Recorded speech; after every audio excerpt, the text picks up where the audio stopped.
Should be online. Welcome back, folks. We'll let some people get in. Back in the saddle. Some stuff set up on the laptop. Let everybody get in. Start this live stream.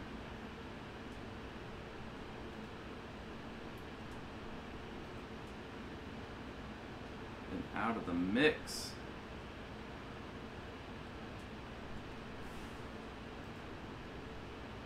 Let's get some folks in here. Looks like the machine's running pretty decent.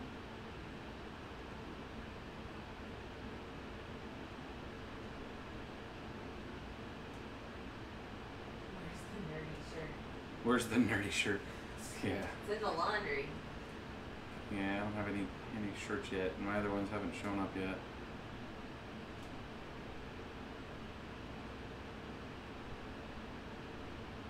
Give this a little more juice.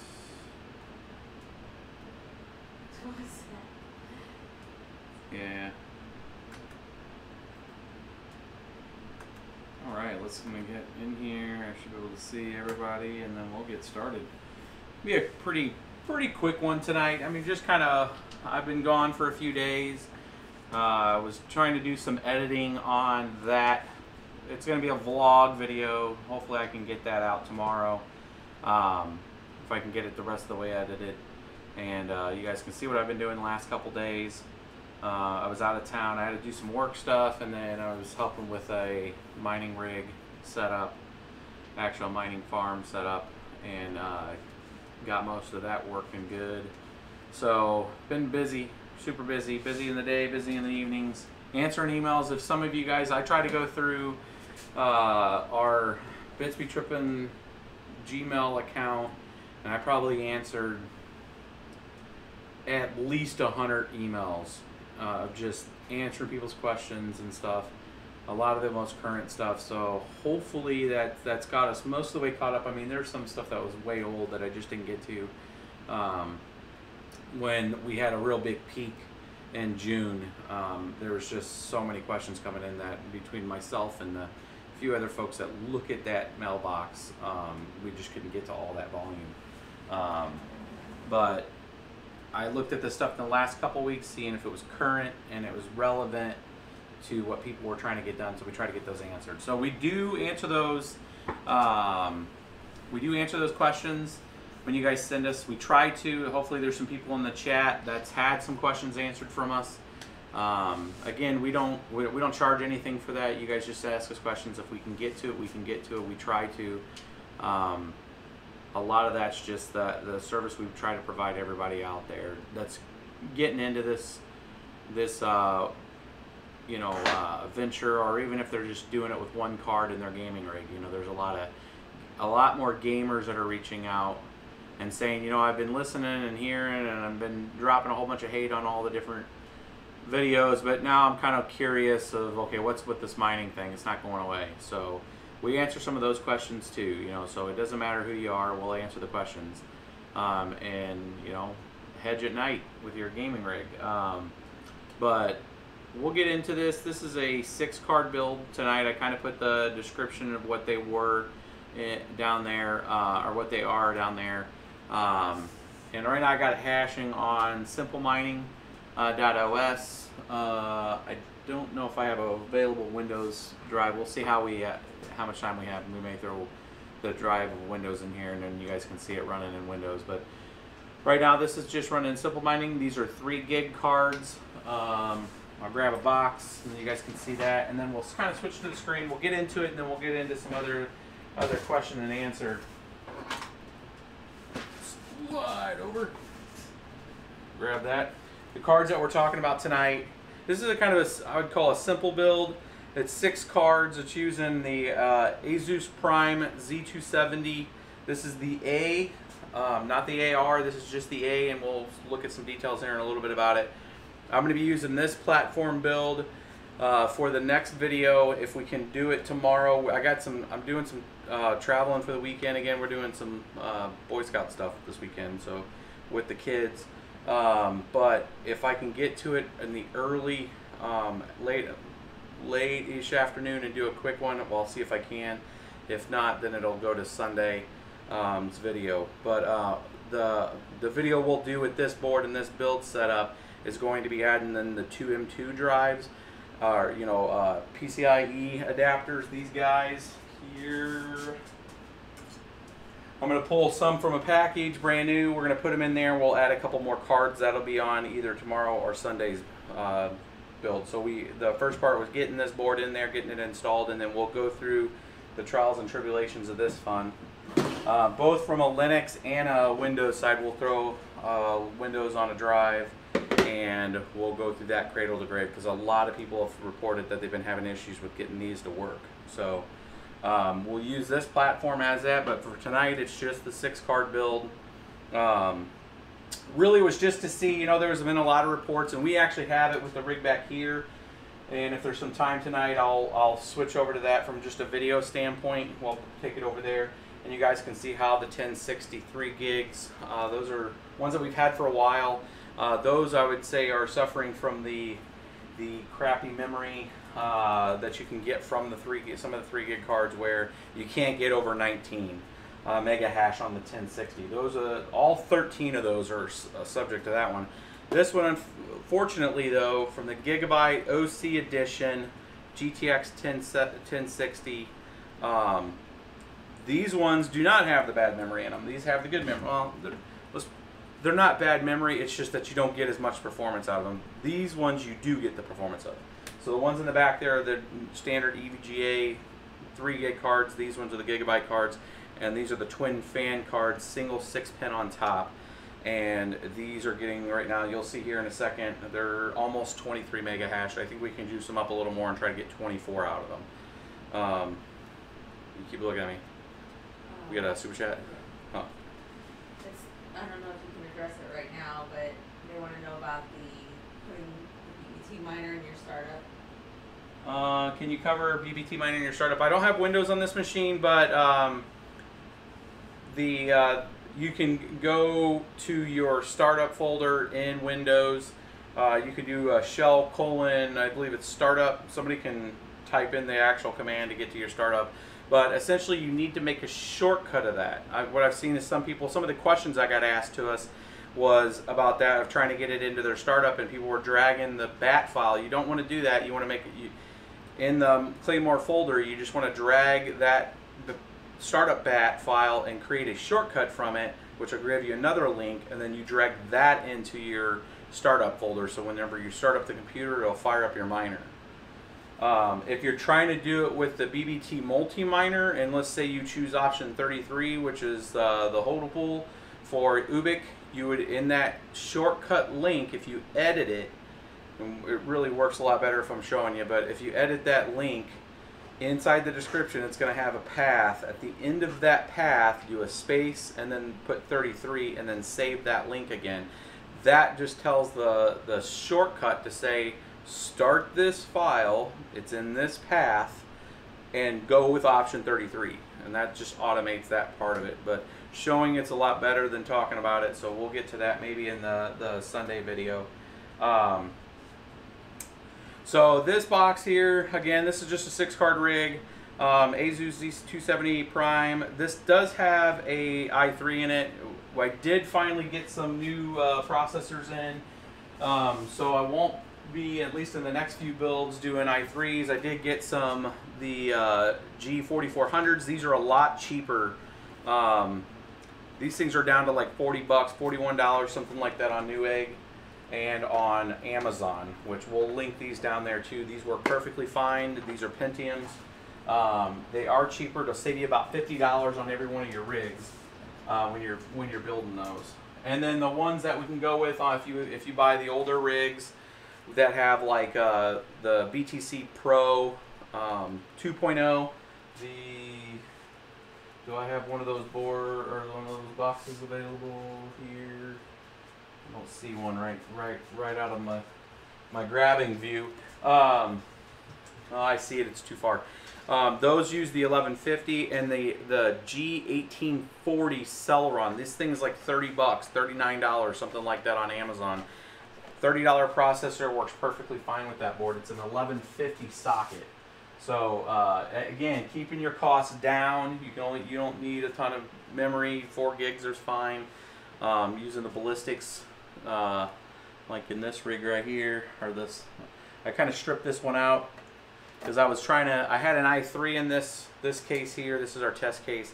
And I'm going to put one of those Celerons in there. That way it keeps it as a standard low-end rig. And then the Corsair ballistics 4 gig stick works perfectly fine, and that keeps the cost down. So the last thing on this rig, and then we'll switch over to it, we got the RGB 850. It's a super cheap power supply. It's an 850 watt power supply that's like 119 bucks, $109, somewhere around there. You can find them for, that is this box right here. Looking for what it is. It's a gold power supply. It's RGB 850. It's actually got 3 of the 12 pin, or sorry, excuse me, 3 of the PCIe connectors that have 2 8 pins per. So one of these does the entire 6-card rig, no problem. And if these were 8 pin PCIe connectors for the power, this would work too. This thing can actually do 6 8 pins with this one power supply. So it's all a matter, can you keep it underneath the wattage? And on this rig's case, you can. This rig's total power output's really good, actually, and we'll take a look at that in a second here. And we can actually get this lower, and we will. So right now, pretty much out of the box, we'll switch this over real quick. And I don't know if I was, yeah, I was in the right view. I just looked over when I leaned over there, and I was underneath the thing. So right now we can switch to this. Maybe, oh yeah, I need to give presence. An XSplit, if you take the focus off the Stream Deck's software, it does not let you have Stream Deck control, which is super annoying, but allows us to switch there. So if we switch this back, we're mining Ubik right now with this this rig. And you're seeing some, I just restarted this, it's been up for 7 minutes, and you can see the speeds right now if I hit S here. So these cards right now are pulling in 22.8 mega hash a piece. It's 137 mega hash for a 6-card rig, and right now it's pulling in about 730 watts. So what we're going to do is I'm going to bring up, let's bring up, they can't read any of that. I can't make that. Can I make that bigger? They can't read the blue. They probably couldn't read it when it was small. I don't know if I can overextend. Only if you go full screen. Layout.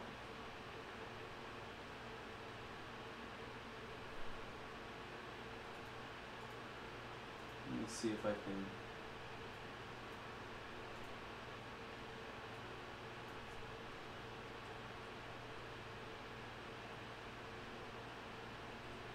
And 24. No, that's gonna drop the. Yeah, that's just gonna do that.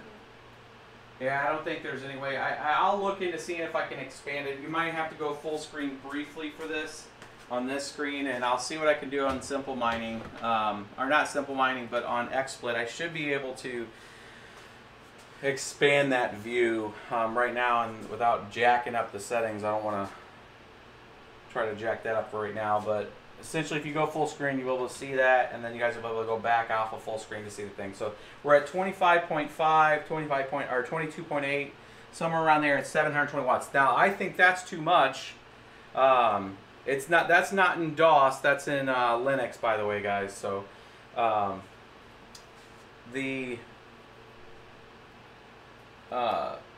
we're gonna do right now is I'm gonna go into simple mining on here, and I'll show you guys the kind of settings. What I'm going to do is I'm going to switch the source here over to the laptop so you guys can see the actual what I'm going to be changing in simple mining here.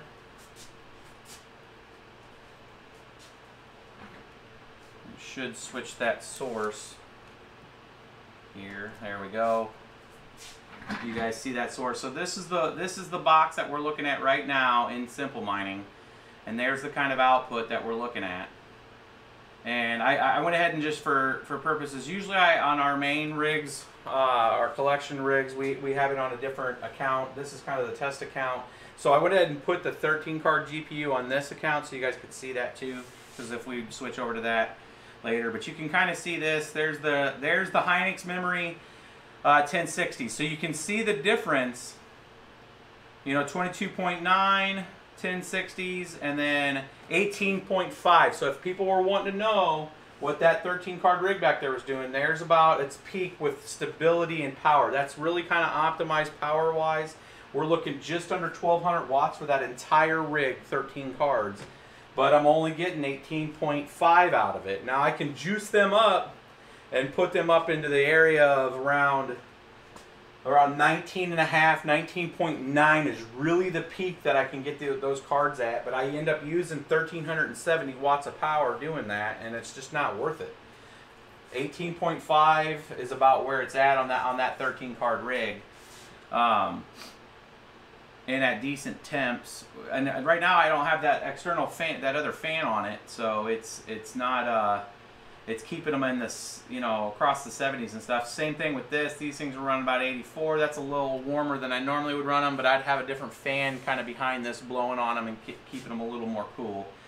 I do have the fan speed locked at 50% right now, and that's part of it too. That fan speed, if I bring it up to about 68%, it would be dropping these down below 75 Celsius. And we'll do that here in a second. We'll kick them up. Under the settings here in simple mining, it's a little different. Unlike the AMD, when you're in simple mining and you're changing the cores, and the AMD cards, you actually tell it what megahertz you want to run to the card in the core. And this one, you leave it at 0. If you don't want to touch the core, you can add a little more to the core. Now I was doing some stuff with ZCash. I was playing with the core a little bit with these, and I just left them at 10. They seem to be stable at 10. And what we're going to do is we're going to drop this power limit here in a second, but you can see the memory I'm running right now is a 1025 on these, which is pretty high. And what we're going to do is we're going to drop this down to 900, and we're going to drop this down to, like, let's see if we can get all the way down to 80 there. Let's see how low we can take this. And I'm gonna bring this down to 70. We'll leave the temps at 85. So we're gonna save that. We're gonna drop things down. What I'm trying to do is still keep around that 21 to 22 mega hash rate at a lot less power. We were at 700 and some change on the wattage, and we just pushed that change. When I hit save there, I'm gonna come back to the rig so we can see it. What card temps do you usually aim for? I try to keep them under 75, and most of the time I try to keep them around 68 Celsius with an external fan. I don't want the card, if I can keep the card at about 30% fan usage and then keep it at 60, that's great, because that preserves the longevity of the fans, and that's just a good rate for them. I mean, the cards will operate fine at 73, 74. Around 80 is just putting out too much heat. I want to dissipate that some. Now we can see this kind of boot up with these settings, and we'll see what we end up getting. So we got a share acceptance, so now we can take a look. Which one? You keep scratching your butt. I'm scratching my butt. No, I keep moving my pants keep wanting to fall down. I need to zip them up a little more. Anytime I go out of town, I don't eat much, and I do a lot of activity, so I lose a little bit of weight every time. I need to go out of town more often. So it looks like there's a couple that are at 22. There they are. They're all about 22.5. And what's our power usage? Look at that power change. I'm going to go full screen on that. Just by dropping that. Is scene 3 not wanting to play? You can see it fine. The power? Yeah. Can you guys see the power okay if you go full screen? You can see it. It's regular. I don't know why the Stream Deck's not wanting to play ball here. There we go. Look at that power usage. 540. 545. 200 watts almost. We knocked off this thing. This thing was at 730. And we're still at... So we dropped a mega hash. Big whoop. So we lost 6 mega hash for 200 watts. That's what makes it worth it. 134 mega hash rig at 500 watts. This is why the GTX 1060 3 gigs, as long as you don't get the Hynix memory, that's a big, and you cannot guarantee that. That's what kind of sucks. It's like there's no, they don't put the memory type on the box because it's irrelevant to anybody that's not mining, right? I mean, a gamer could care less. I'm going to show you guys the settings again, just in case if you lost it or weren't paying attention when we were doing the settings here of what settings I'm running right now on these cards. So we're going to bring this up. So these are GTX 1060s. You can try these settings on your GTX 1060s if you're using Linux. If you put 900 in Windows on the memory clock, there's a great chance it's not going to work. Oh, look at Simple Mining taking a sweet time here. This new UI that they have is not fast. I know he's still working on it, but there you go. Alright, so those are the settings. 10 on the core, 900 megahertz on the memory, 80 watts power limit, 85 to the temperature, and about 70 if you're not running a secondary fan on them.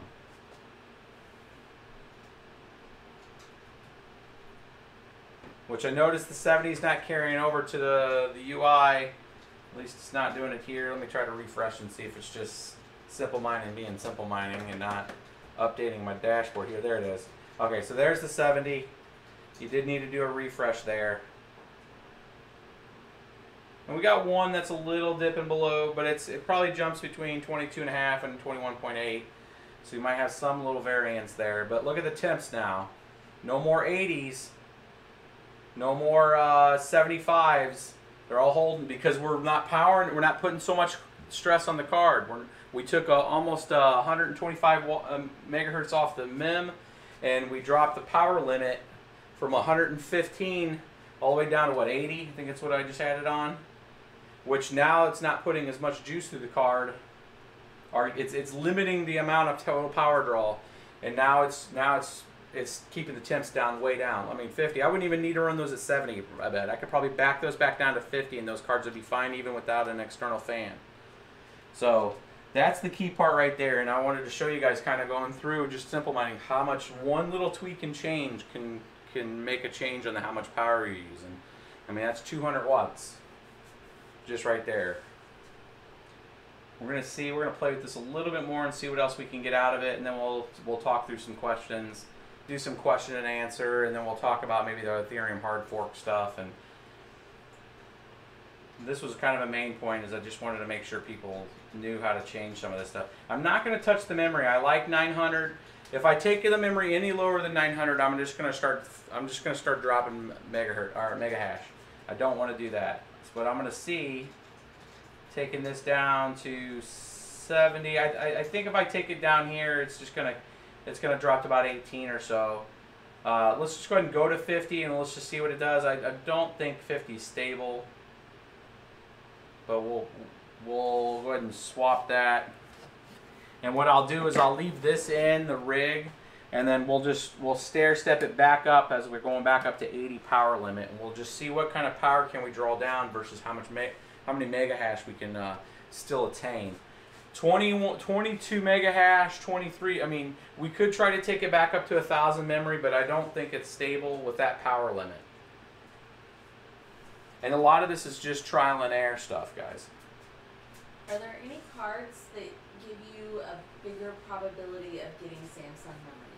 Of Samsung, no. I mean, there's just, I mean, you can buy all day long. You can go to the stores and try to buy these MSI 580s, and it's a crapshoot if you're going to get Samsung or if you're going to get Hynix.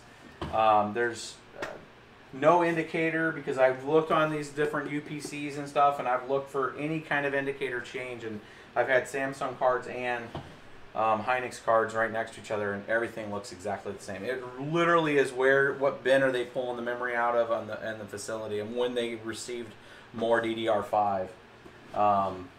It's silicon lottery, and that's exactly what it is.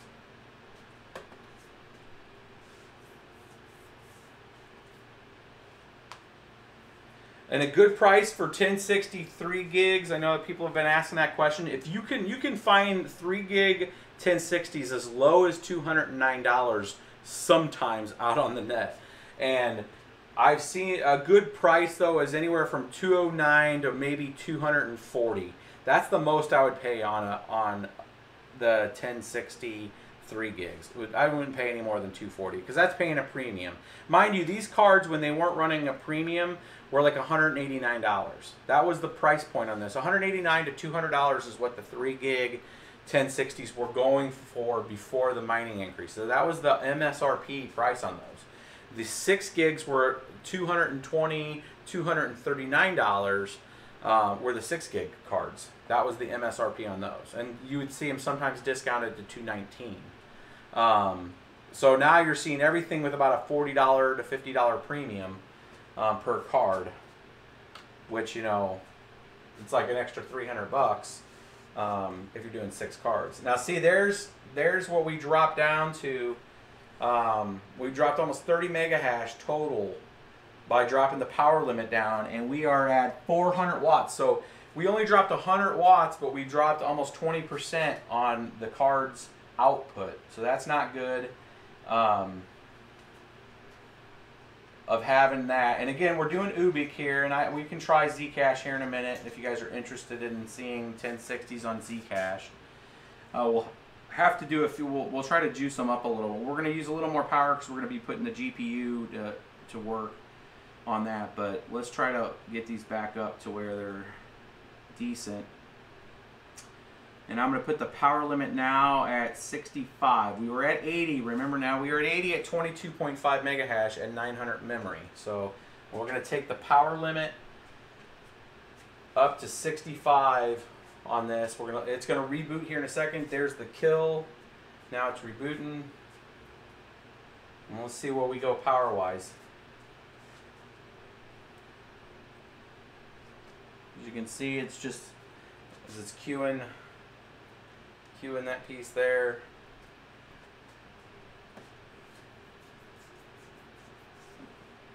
Going through and updating it. So now again, we left the memory the same, we left the GPU the same, we just changed the power limit here to 65. And let's see what we end up outputting here. Now we recovered some, but we're still down about 10 mega hash. Let's see if it recovers some. Yeah, we got some cards that are okay with it, some cards that are not. We're still at about 21 now. Is it worth the power? 445. We're still still about almost 100 watts off. You're talking 6 cards for 440 watts at $1.25. Now, some people in some power situations, that's worth it. Oh, we just got to reboot. So, it doesn't, obviously it looks, oh, no, maybe not. That was just me stepping on the cord.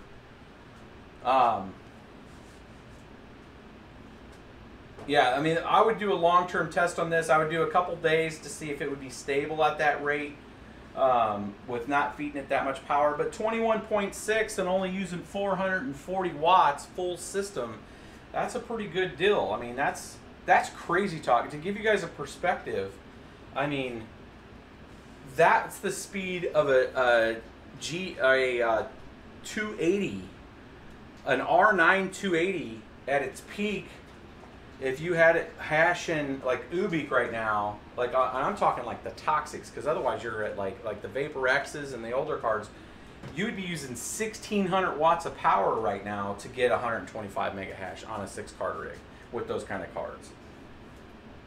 So I mean that's giving you a difference of, I mean, a massive change. 440. Now I would almost consider leaving it at this right here and getting that 22 to 20 mega hash and just keeping it at $1.25, not shoot for the 135, and just keep the settings right here to where you're running it real low and still getting 125. What's that? Deal or dill? Deal. D-E-A-L or D-I-L-L? Why would I say D-I-L-L? Because that's what it sounds like when you say deal. Well, that's my enunciation here in the Midwest. Thank you for noticing. Wash. I'm going to go wash myself now. I guess our dialect isn't that bad, but maybe it is sometimes. It'll come out in certain words. Like if you ever talk to a Canadian. I don't talk like that. Yeah, I don't know.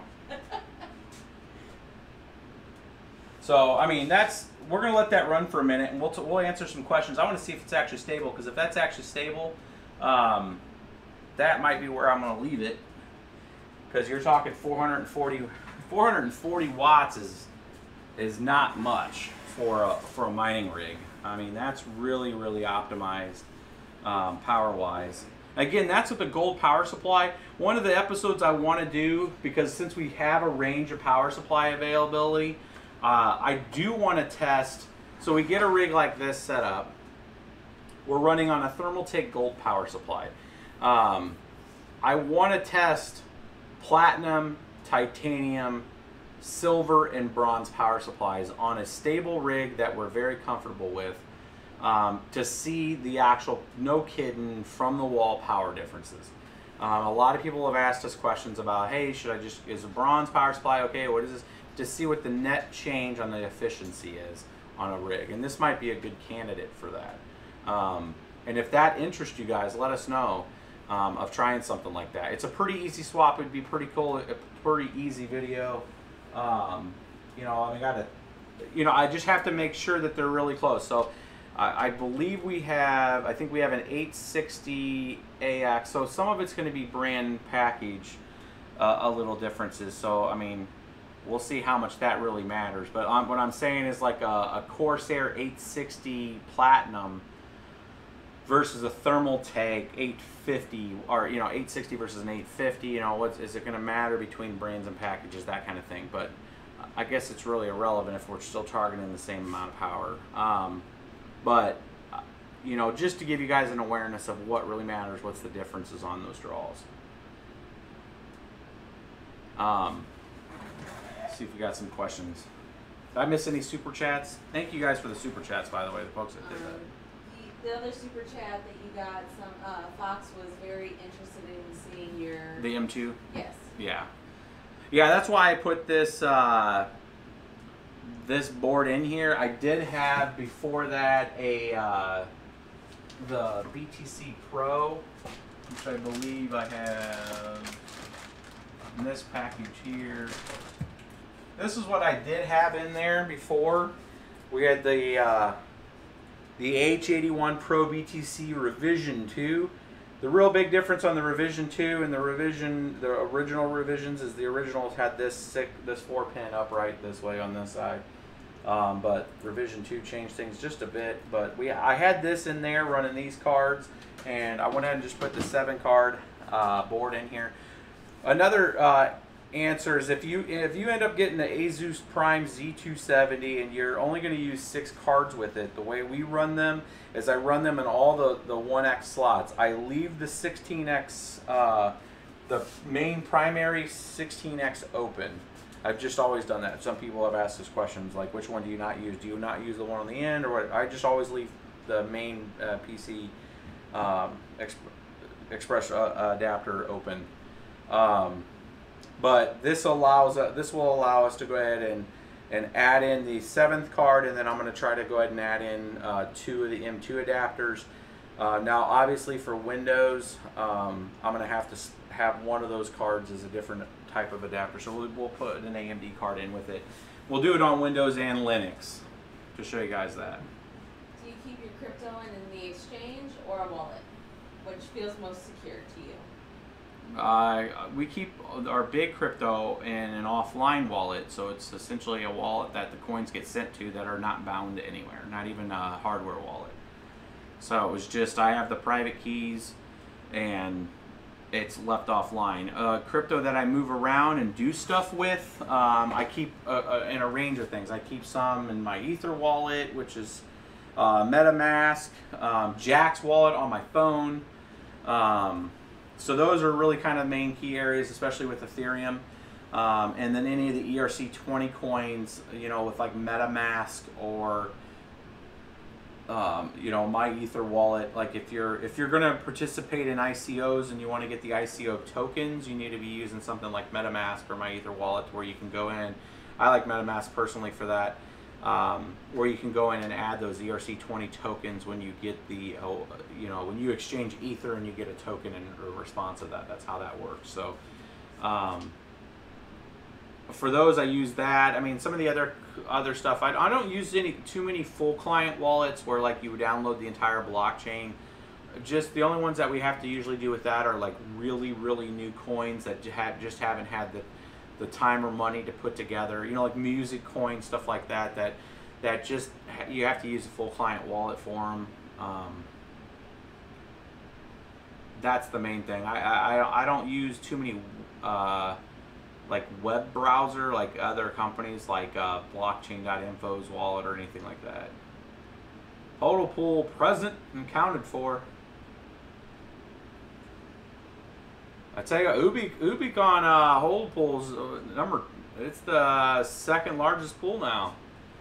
I attribute that to all you BBTers, man. You guys all going out and doing the work. I see somebody buying a Unique right now, has one rig that's doing over 1 gigahash. What do you think he has? So if you guys see in a pool, that's a good question, NTH Computers, for asking that question.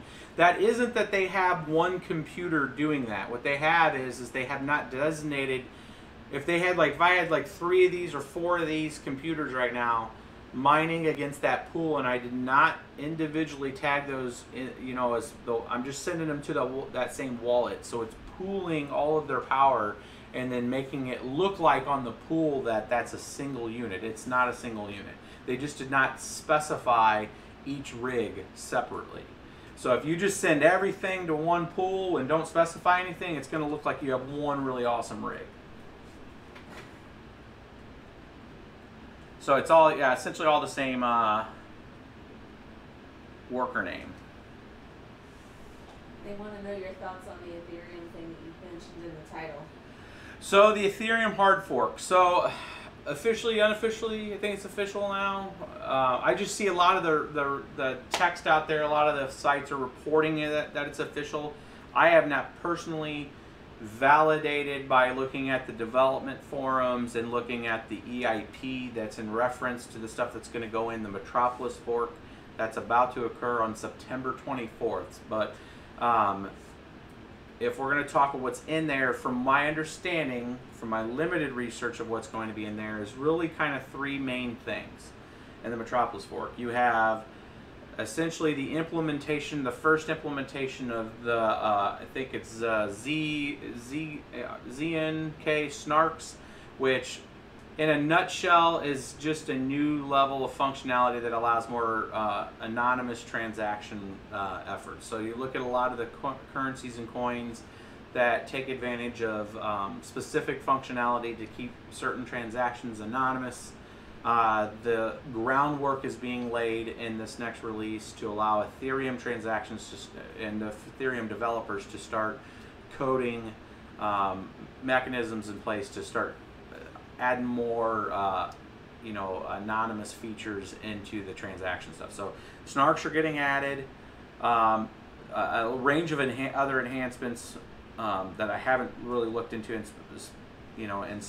special detail, but just more development tool stuff. And then you have effectively the commenting out of the current difficult bomb, which is just, they're repointing it to about 1.5 years from now, from my understanding. So essentially it's going to drop the difficulty back to being network predicated. And then, which is what we asked for, you know, in June, whenever they when they slipped the schedule for Casper, they didn't take out the difficult bomb. This is taking out the difficult bomb. At the same time, they're going to reduce the payout of each block from 4.95 per block every 15 seconds if it was network propagated.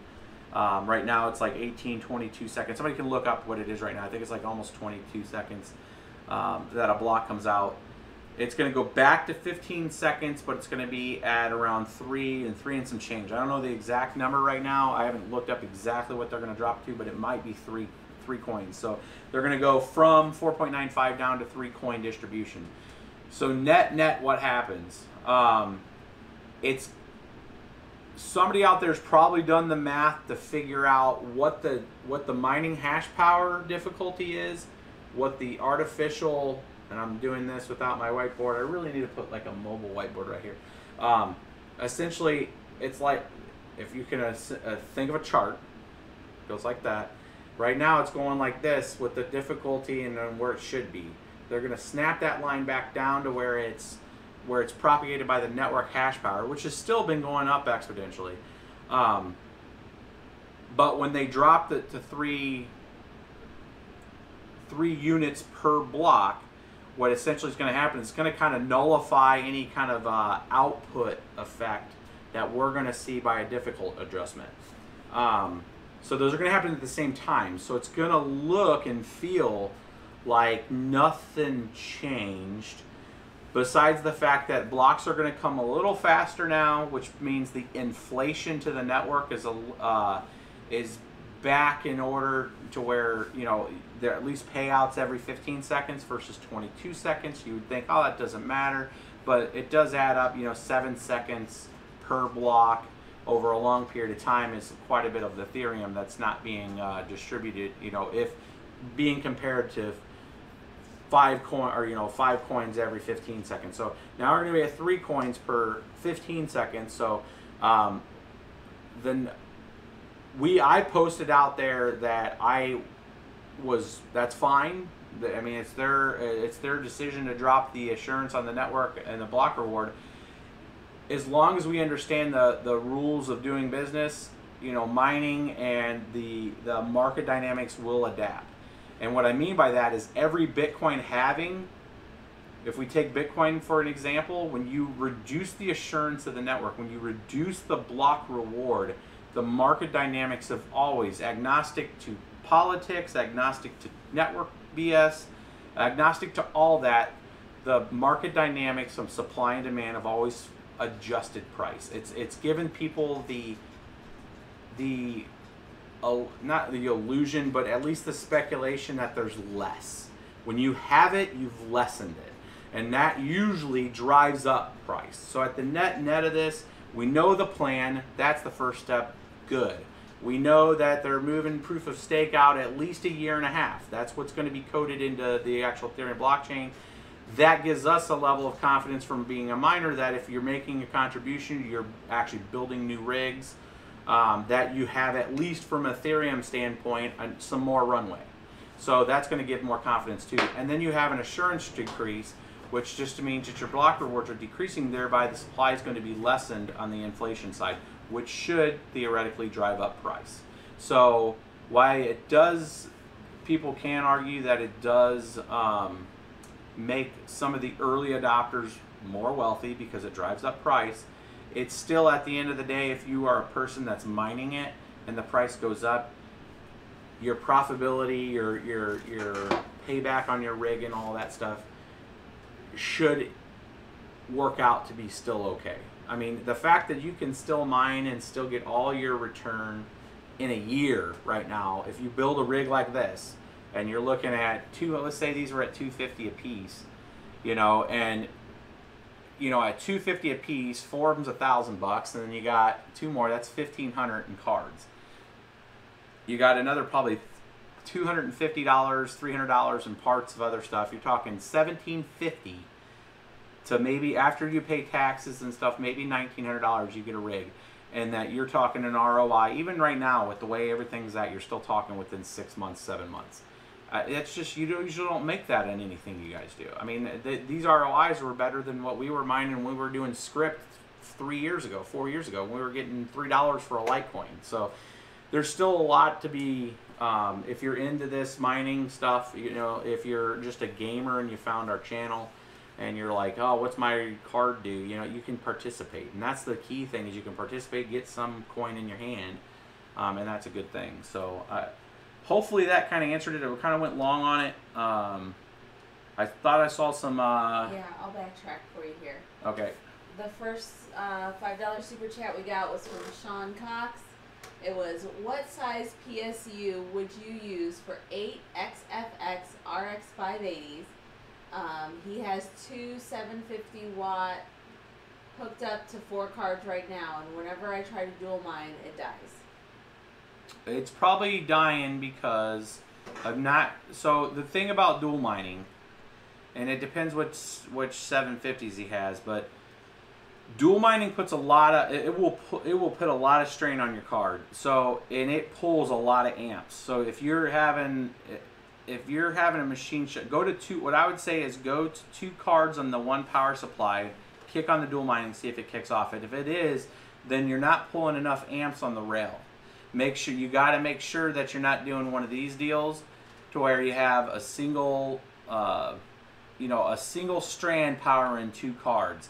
There is a chance on some of these cards, depending which cards you get, that the amp requirement for the card, when it's at full tilt, which means you're using the GPU and the memory, you're maxing the card out's ability, that you pull such an amperage on this single strand that you actually kill the machine goes into like a safe mode. It'll kill the power supply. The power supply, if it's a 25 amp rail and you pop 26 amps coming off of it because that's what the card's demanding, it's going to power your rig off because it's going to shut the power supply off.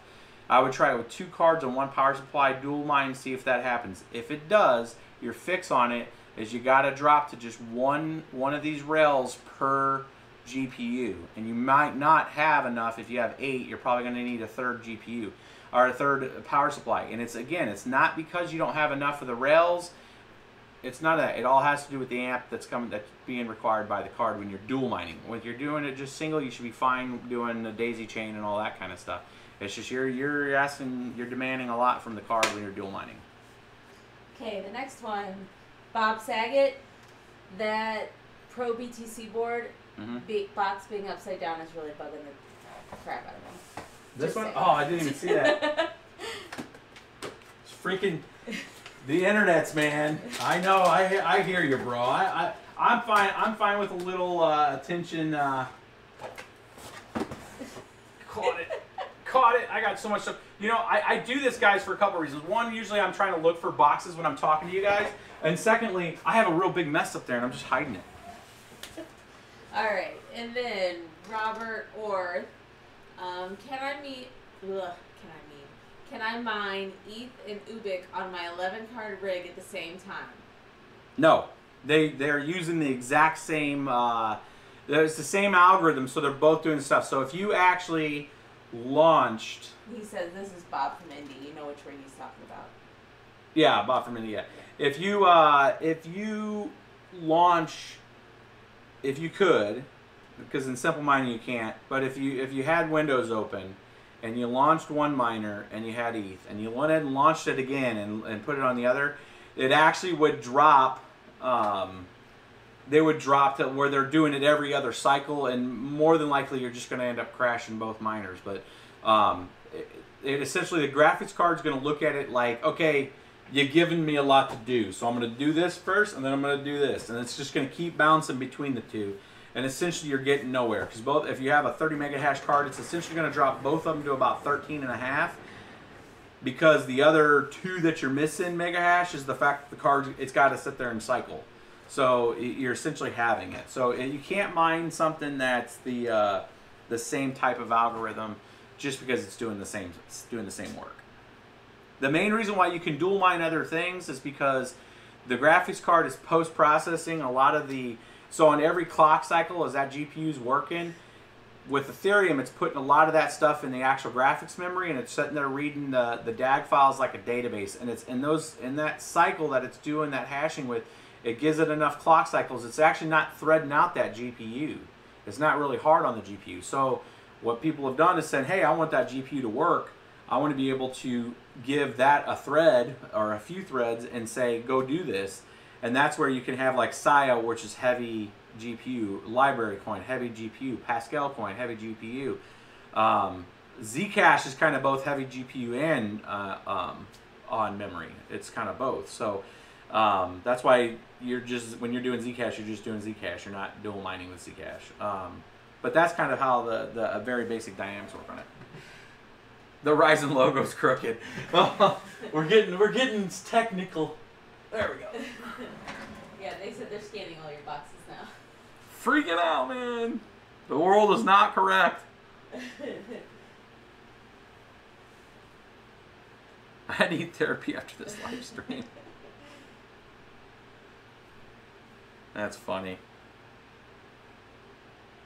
So hopefully, I mean, the fork stuff, I covered the fork stuff. There's going to be another one in November. So it's kind of part 2. They'll be adding some more features. The good thing is part 2 on Ethereum should not drop. Hopefully it doesn't drop the reward. We'll see if it does or not. I can't imagine them doing 2 times in 1 year.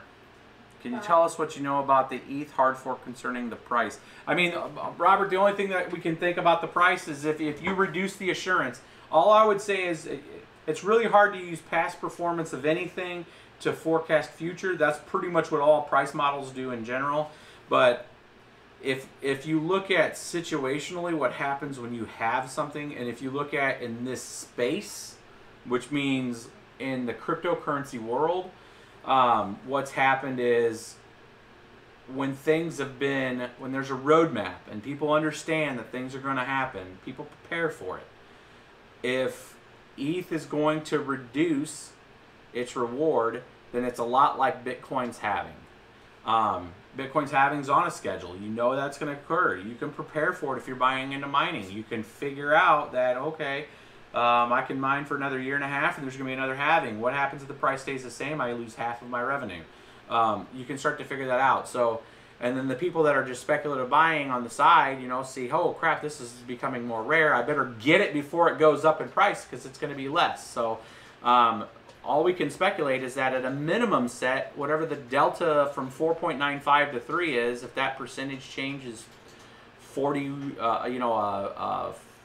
a 42% drop or whatever it is mathematically, one could assume profitability if on the same dynamics of it coming out every 15 seconds, the price would have to go up by 40%. Will that happen in reality? I don't know, but that's what it has to go up to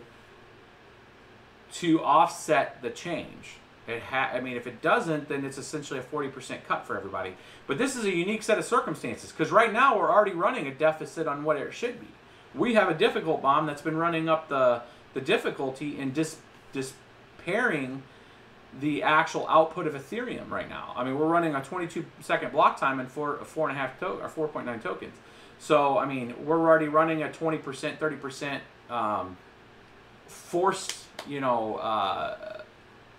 reduction. So it's not going to immediately affect us now. And the price did not run up, 40%. So we'll see if the planned version of that and the actual no kidding reduction of the currency, not the difficulty, actually does it. I think that in that world, the reduction of the reward would force it more than the difficulty. Because all difficulty is done is, if you have more participants, you're going to get less. That's the math behind it. That's simple. I mean, look at Bitcoin. We used to mine Bitcoin. We can't mine Bitcoin now unless you have a farm, like a big farm. And a lot of real cheap power, like hydropower, a little cost, like 1-2 cent per kilowatt. The mining, side of that, it just market dynamics drive that. But if you drop the amount of output, that usually drives up price. With the changes in ETH, will that affect ETC any? That was a super chat question. will it affect ETC? I mean, there's not a lot of correlation right now on what ETC is doing versus what Ethereum is doing. They can choose to pull in those features. It's open source, so they can pull in that same feature set. They could also adjust the assurance on the network too. I would assume that if Ethereum puts out the change, well, not if, when they do on the 24th, the net effect that happens with Ethereum, if it goes up, you know, not exponentially, but if it goes up, and it can be correlated to the reduction in the output, there's a good chance, I would think, from a decision making, that the ETC may do the same kind of thing and say, hey, you know, we want to do that. Because now you're going to have a divergence from the actual reward output between Ethereum and ETC, because ETC is going to remain at five coins per block. So now it's going to have a higher inflation rate.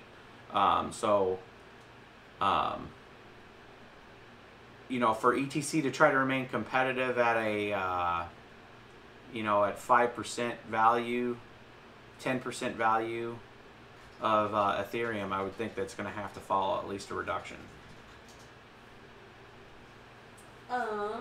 Any news on the Asus Motherboard B250 Expert Mining Board 19 GPU slide? I did see it. I was out of town when it came out. I've read a little bit about it. I see that every other YouTuber out there has done a video on just essentially reading the marketing material to you guys. I'm not gonna do that with you guys. I've reached out to Asus. I've tweeted them. I actually had Republican of Gaming's UK Twitter feed respond to us and say, hey, you know, Republican Gaming, Asus's main USA, they copied them on that tweet and said, hey, you need to reach out to them and see what can be done. You know, like us, I mean, if there's anybody that's watching this feed, or if they're from Asus or a representative of Asus, we'll buy the board. We're not asking for any free give-outs here. I mean, it's nice if you guys send us one, but if we have an opportunity to buy one early and test it, we'll buy it and test it. So I'm trying to get one. We have 19 GPUs that we'll put on it.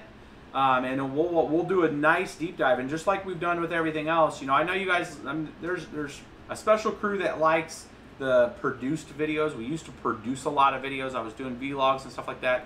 I found that the interacting with you guys and being able to ask questions fits my style better, and allows me to get out content faster to you guys. So if we get that board, we will build that in front of you guys. We'll lay we'll lay out all the toys, everything out here, and we'll build it cradle to grave with each other. It'll probably be like a 3 or 4 hour build, I would assume. I'll pre-build a case just to save us that time, but when we get that, I'm not going to say if, I'm going to say when we get that, we will build that in front of you guys. So you guys will know, obviously, like, hey, it's coming, here's the date, and we'll do that together. We'll build that whole thing. I like to experience that with everybody at the same time. Do you see the Hodl Pool now has Music Coin? Hodl Pool has Music Coin. Nice. I'll have to update our, put that in Multiminer. I do have, I don't know if it'll be out tomorrow. I can't give you any confidence that it'll be out tomorrow, but it should be out by Sunday. I have most of the Multiminer update done. I've added like 4 or 5 other coins to it, a couple versions of Gigabyte from the Growstole, and I think there was a couple other things. I added Litecoin on there because people have been asking about Litecoin. I would not recommend mining Litecoin with your GPU miner, but if you wanted just to see what it does, it's there. And I was going to put, just for kind of shits and giggles, I'm going to put Bitcoin on there and Bitcoin Cash. Now, you absolutely should not at all leave your mining rig on that, but if you wanted to see how well your machine would do with SHA 256, it's Multiminer will support it. So, do you have a video on the open air cases that you use? Yes, if you go all the way back to the beginning, back in time, and go to one of our first few videos, we actually show you a time-lapse build of one of these things, and it's not much different than that. We probably need to do a more modified update, especially with the spraying and stuff. But the one with the tennis guy. We did do the one with the tennis guy. Go to 8. Oh, was that an 8X? No, that wasn't an 8X. Which build was that? No. Go get the tell them the number. I don't know which number it is. Oh yeah, I just know that right off the top of my head. Mm-hmm. Oh, where's the tennis guy? He's 21. So Livestream 21. We do a cradle to grave build with one of the mining rigs. One of these. One of the cases. Yeah. Oh, you know what I was gonna do? I do have that. Some people were asking the dimensions on this one. So this, and I never did this. I told everybody I would, and I didn't. So I actually pulled the cards out of this one. We actually consolidated these into 2 of the gray matter cases because these cards were rocking. And this is going to get a new bunch of cards. I'm going to put this right here and hopefully not short anything out. So this is the 13 card board from ASRock, and this is a 13 card mining rig. So this actually has, if you look here, the 1, 2, 3, 4, 5, 6 from the back side, and then 7 in the front. And you can see the offsets here. So if there's 2 cards here, the other one's here in the middle and comes to right here. So it allows you to put in 13 cards for the 13 card board, and the dimensions on this case, the whole setup of this, you can see, it's fine. It's not that heavy actually. It's aluminum. So from a length side on this is 28 and a half right here. So 28 on the length. So that's essentially 6. You get 6 cuts of this 28. You got one here, one here, one here, and then the 3 here. So that's 6 cuts for 28 inches. And on the width here, you're at 17 inches from here to here. And you got 4 of those. So 6 this way, 4 on the sides. And then the height of it is 12.5 inches. So this is 12.5 inches right here, and you need 4 of those. So that should give you that. And then of course these are the 17 inches on the wood, which you'll use 1x3 pine. You can use the 1x3 pine select, and you could use 3 or 4 of them, or actually you could use 5.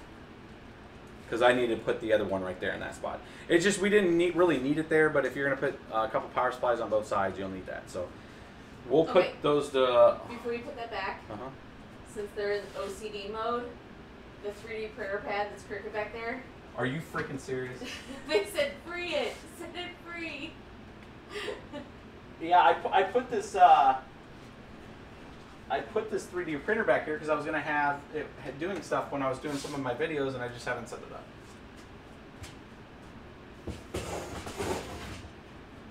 There we go.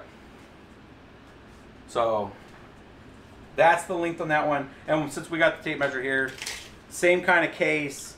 This is 21.5 versus that 28 that way. This is 16 this way, so it's not as it doesn't need the width here. The only reason why this is 16 is because you want some space between the motherboard and the power supply, and where the card's kind of set. So again, 16 this way, 21.5 this way, and then right at 12 on this on the height. We used to do 9 on the height, way too short. Really hard to get your hands under it. 12 inches on the side or on the height is just perfect. We went 12.5 on that one just because I wanted to have a little more room underneath it, but that's the dimensions on this. We'll have to put that both on the description there. Bob from Indy asked, if you had one rig, what would you mine? If you had one rig, I'd mine Ubik, personally. I'd mine Ubik. Right now, you can, I mean, if you had one rig, you're going to earn, I mean, what's the, with Ethereum's difficulty going down, maybe you could go back to Ethereum, but I'd mine something I could get units on. And Ubik has, I believe, one of the better long-term plans based on my research of it. I mine it, so obviously there's some, I guess, interest in there from, you know, some of that. But I mean, it's when you look at what their vision is, as long as they hold their vision of trying to, you know, get enterprise class DApp applications to deploy to their chain, I think they have a good shot at being that public facing Ethereum chain that has stability at its heart. That's a great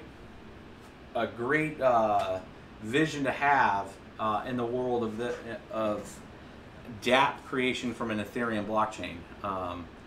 Applications running on Ethereum, I mean, there's going to be a lot of ICOs driven off of Ethereum that will have and bring great things to probably the world in general, but if you're building a centralized application using the Ethereum EVM, Ubik it would be kind of the place that I would deploy it to, not necessarily Ethereum, unless Ethereum addresses stuff like status.io, like where you can bring the blockchain down to a screeching halt because of one ICO that just deploys to it.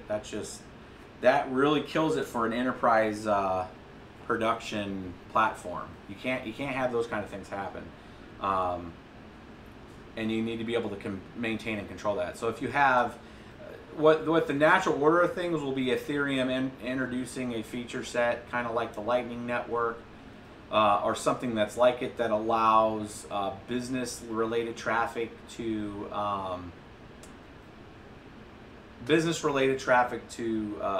account, you know, for a side chain that's off of Ethereum, that it won't be interrupted by like normal public traffic. It's just that kind of stuff is what will have to be instituted. Robert Orth, I'm getting 396 megahash. It depends, Robert, on what if those are the 1080 Ti's, you'll get right at 10,000 souls, I believe, on that machine. You're right at 10,000 souls on a 13 or a 12 card or 30. I guess a 13 card 1080 Ti rig is 10,000 souls.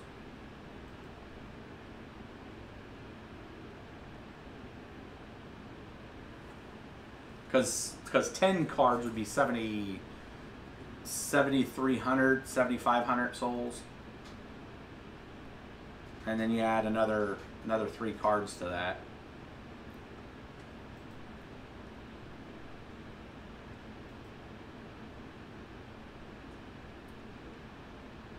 So 9,600, 10,000, something like that.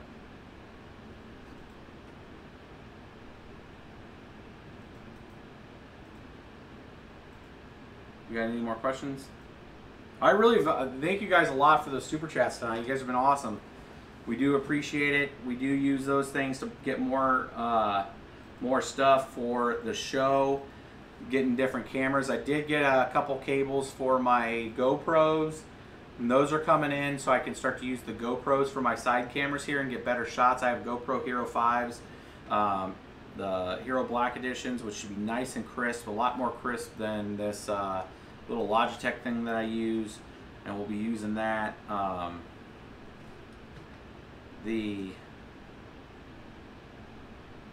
gonna set some settings on this to do some ZCash real quick, and then we'll wrap this episode up.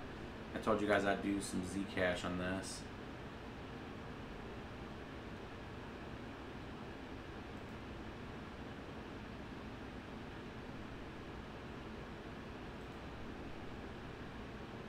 And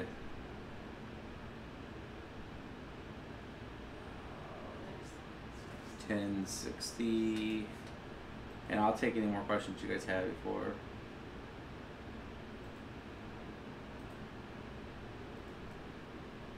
EVF.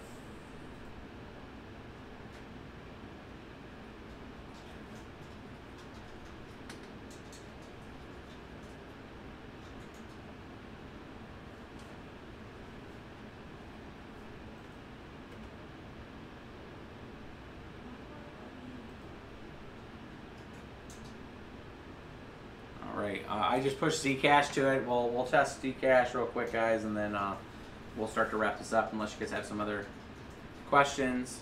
hopefully this was I mean, I did a lot of talking in this video. Hopefully it was good for you guys. I'm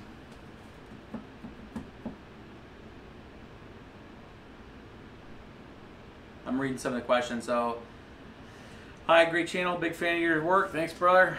I recently built my first 6-card rig, 1060 GTX. Tried mining both ETH OS and simple mining, but both keep hanging because of kernel panic problem. Kernel panic.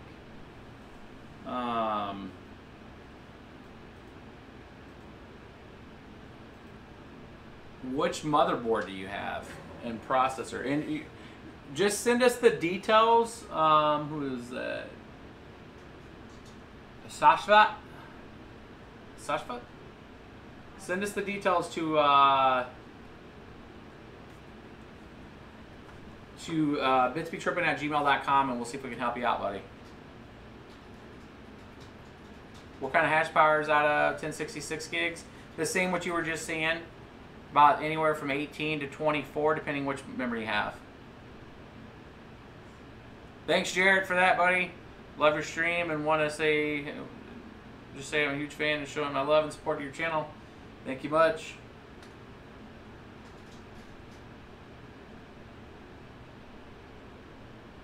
I like looking at chicks. This chick's hiding. This chick's hiding. Yeah, no Miss BBT tonight. Maybe I can get her on there on Sunday. We'll see.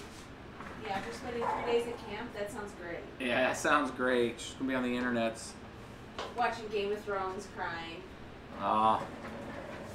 It's Game of Thrones. Here, let's switch this video. Here it is on ZCash, guys. So 1655 souls, 276 right now, 278, almost 300, which is about where these things should be. So that's what this rig does. And how much power are we using? We're using a little more power. ZCash uses the GPU a lot more. I had to bump up the power limit a little bit on it. So we're using a little more power on the ZCash.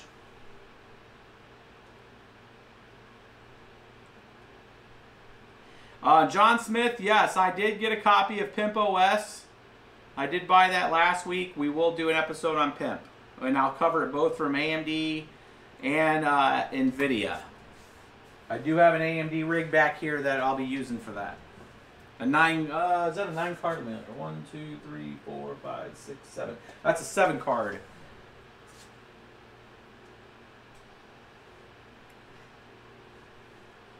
They asked if that 19 card rig was going to be all Vegas. 19 card rig of all Vegas. I doubt it. They said you need a small nuclear reactor to power it. Yeah, so I did get a we did get a 2400 watt server style platinum power supply I got coming in with the next round of risers. The company actually gave us a really good deal, said that they're making them and that they wanted to show it as a you know, see if we could get it on the channel or whatever, but we still had to buy it, but it was $90. $90 for 2400 watts. So we're going to see if the thing catches fire.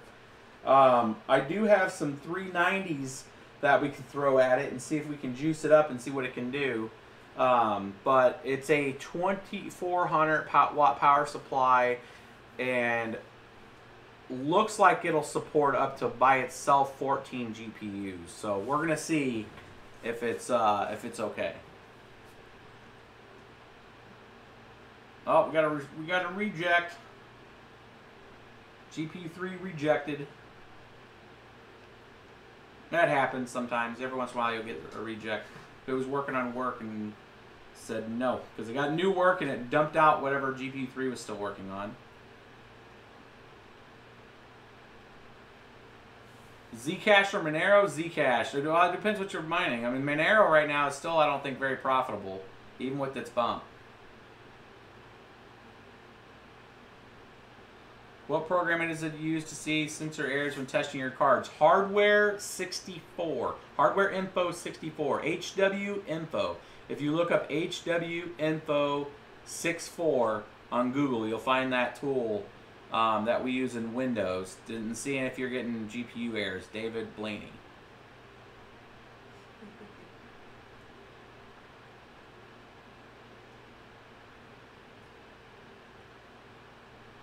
So the let me refresh this, and I'll switch over to simple mining real quick before we wrap it up. And you guys can see what the 13 card GPU rig's doing. So, you know what? I think I could just grab it. Wow. Let me, don't need to see it in simple mining. You can see it on the rig itself.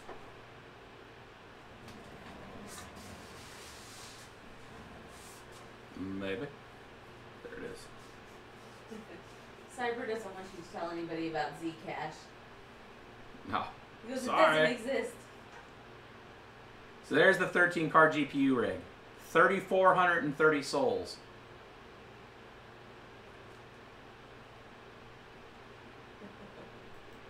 So that's an interesting thing, guys. So where we were only getting 18,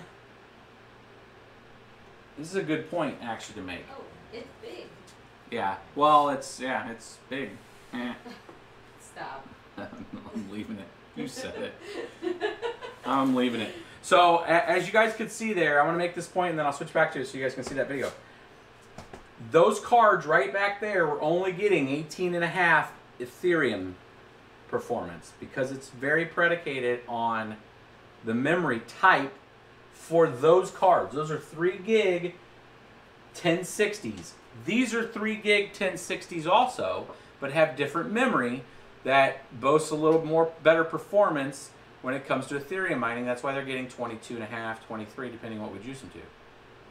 On ZCash, which is very prominent on the actual GPU speed, the actual GPU itself, with both of them set right now to the same speed, they're both getting 270 souls almost each.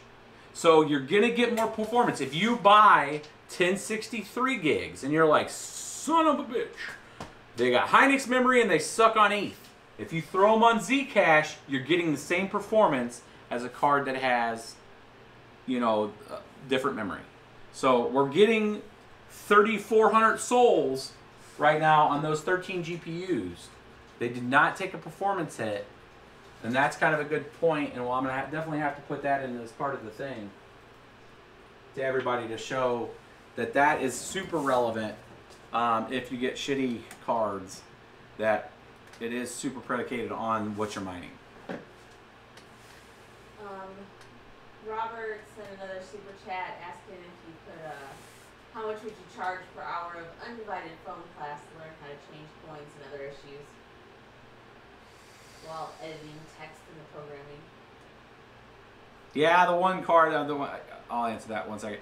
The one card's 78 and 80 Celsius. So that has a fan in the back that you can, you probably can't see it right now, but there's a fan above that rig that's there, that is right above it, that's usually on, and I leave it on low and it drops all those cards to 60s. So so undivided attention, so yeah, I would say just email us. We do have some consultation work that I do when I do have time. I have to schedule it with people, and then I give rates in that. It really depends if it's just walking people through coins. I mean, I usually just give people that information really quickly, but we can work out a rate that makes sense together. If you just send me an email and we'll work through it. There is, we have discussed about on making an update to the site to show some maybe rates for consulting stuff, because I know it just seems to be a lot of people getting into it and wanting some direct support, and then we're working through some of the details of having that. I mean, so there's some tax stuff I have to get in order to really ramp it up if I wanted to start to do that kind of stuff that I need to get in order. But that's why I try to give as much as I can away to you guys for free. You guys donate, that's awesome. It lessens the complication. because it is kind of an exchange service, I give everybody on the internet pretty much as much information as I can. I try to be as transparent as possible. You guys can ask me any question. I'll try to answer it to the best of my ability. And then, you know, you guys are awesome and give super chats and stuff like that, and that keeps us motivated and stuff to keep doing stuff. I'm not looking, you know, I don't maximize the stuff that, you know, this knowledge and stuff that I do. I try to educate. The bigger community we have and the more people that understand on how to do this, it helps everybody. This whole concept of distributed work, distributed mining, really grows with a larger community. It's exactly opposite of what people would think, that, oh, there's more people mining it, it's going to be less. Absolutely not. Absolutely not. That's the easy math to think of, just if you're just taking the one instance, that if more equals less because there's more difficulty and you get less coin. But if there's more people that are making a contribution into it, there's going to be more people using the coin. There's going to be more people going, you know, oh man, I only did this for like a week and only got this much. I'm just going to buy some. It's better. Now you got a contribution of you're getting demand because you have more people into it. So the better I can help educate people and help people and answer questions, I think it's better for the whole community.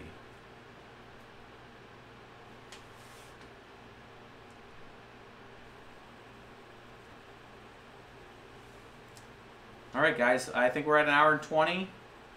It's been a pretty good stream. You guys are awesome. If you guys have any questions, you guys can shoot us a message. Again, we may or may, I mean, there's about, let's put it about a 20% chance that I'll end up having a video tomorrow.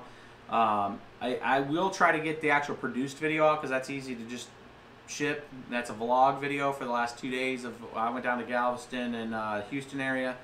What the hell, 2 dislikes? Hey, you know, there's always gonna be dislikes. It's a math problem. Trolls. Nah, not no trolls. There's gonna be just some people that just don't agree with it. It's okay. Gamers. Yeah. Thanks for the likes, guys. Again, if you guys want any of those parts and stuff, I'm gonna give a quick shout out to the affiliate links down there. You guys do help us when you guys order anything on there through the affiliate links. Again, I don't like to take all this stuff. There are a lot of other YouTubers that have that too. We do appreciate it if you use our affiliate links, but you know, go buy an Xbox. Yeah, maybe the gamers will click our links and I'll start linking some Xbox down there. And for the gamers, click here. But you know, if you are doing some basic Amazon shopping out there, that'd be, you know, solid. You're doing us a solid by clicking on those. So thanks for clicking. You know, clicking the links and doing stuff. If you do buy something, that's awesome too. And we will catch you guys probably live on Sunday if I can't get it out tomorrow. But we will do, the next one is the M2 adapter. That is the next video that I'm doing, is with this board, and we're going to add some cards to this, work through this issue, any of the issues here, both on Linux and Windows. So, and then we'll probably do the power supply one after that. But thanks again, guys, and we will catch you later this week. And don't forget to check out the Discord. It's on bitsbetrippin.com.